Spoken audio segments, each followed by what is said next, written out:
Okay, magandang araw sa inyong lahat, class. Welcome sa inyong first day sa program Logic Formulation. Ako ang magiging gabay ninyo sa subject na to. At dito mismo magsisimula yung journey nyo para maging mga tunay na creators sa mundo ng technology. So, for today, sisimulan natin sa pinaka-basic, yung pinaka-pundasyon ng lahat ng nakikita nyo sa mga screen nyo. Handa na ba kayo? Tara! So, ito yung magiging mapa natin para sa araw na to. Uumpisa natin sa tinatawag na the ghost in the machine. Tapos, aalamin natin yung dalawang klase ng software. Pagkatapos niyan, papasok na tayo sa sining ng pagbibigay ng utos o programming. At syempre, yung pinakaimportante, titingnan natin kung bakit napakahalaga nito para sa inyo. Let's begin. Okay, first topic. The ghost in the machine. Ang ganda ng pangalan, no? Isipin nyo, yung hawak ninyong laptop, yung cellphone nyo, yan yung machine. Isa lang yung piraso ng metal at salamin. Isang katawan na walang buhay. Pero merong parang kaluluwa o multo na nagpapagana dyan. Alamin natin kung ano yon. At ito yung pinakaunang tanong na kailangan nating sagutin.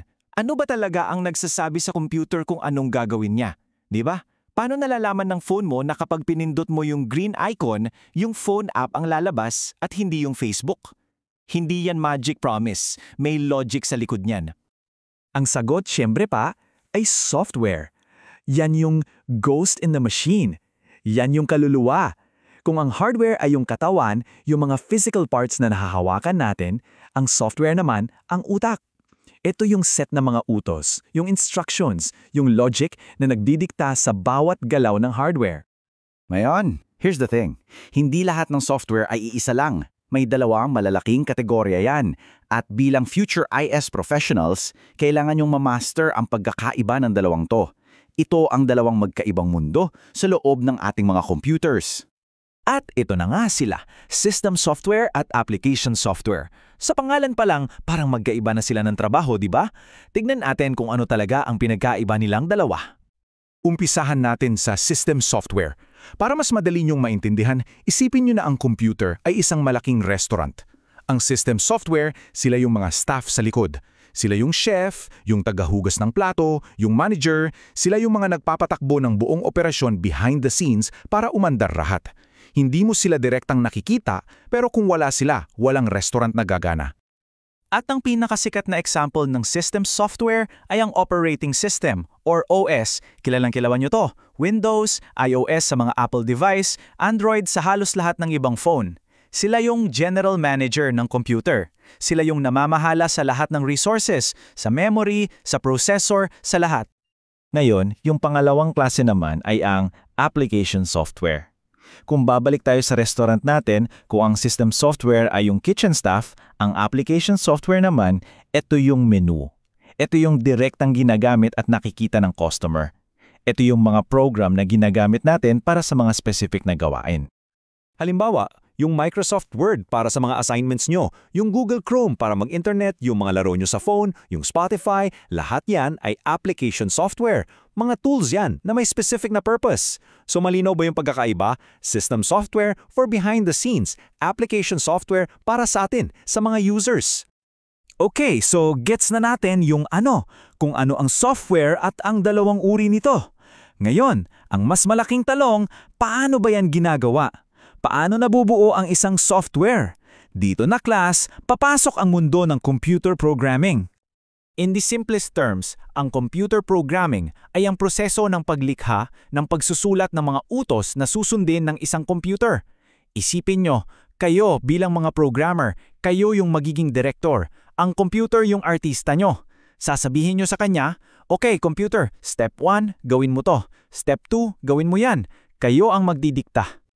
At siyempre, ang pagdidikta na yan, hindi yan basta-basta. May sinusunod na proseso. Mayroong tayong roadmap.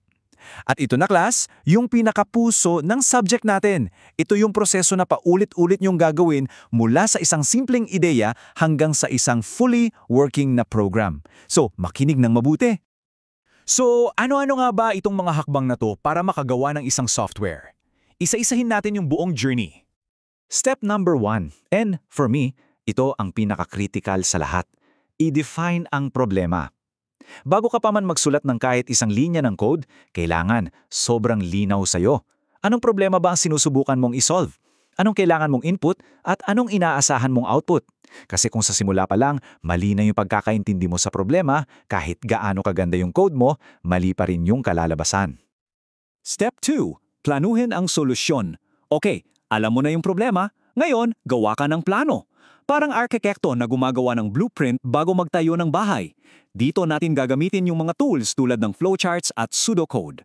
Huwag na huwag kayong magko-code ng walang plano. Tandaan nyo to class, plan first, code later. Mas mapapabilis kayo sa ganyang paraan, promise! Pangatlong hakbang, pumili ng programming language. Maraming lengguwahe dyan, Python, Java, C++, JavaScript. Ang tanong, bakit ang dami?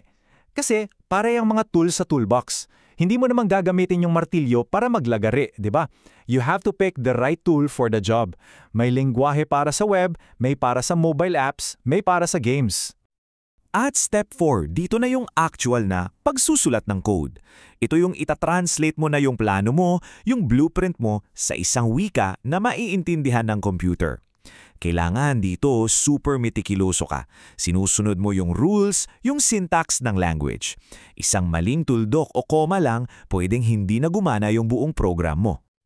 Step 5, i-test at i-debug. At ito, pakinggan nyo to. Walang programmer na nakakagawa ng perpektong code sa unang try. Impossible yan. So, normal lang magkamali. At yung mga pagkakamali na yan, ang tawag natin dyan ay bugs. Ang trabaho mo dito ay maging detective. Hanapin yung mga bugs at ayusin sila. Yung prosesong yan ang tawag ay debugging. At akala nyo, tapos na? Hindi pa. Kapag gumagana na yung programa mo at wala ng bugs, kailangan mo itong i-deploy. Ibig sabihin, ilalabas mo na para magamit ng ibang tao. Pero dyan nagsisimula yung tunay na trabaho, yung pag-maintain. Kailangan mong mag-update, mag-ayos ng mga bagong bugs na nalabas, tuloy-tulay yan.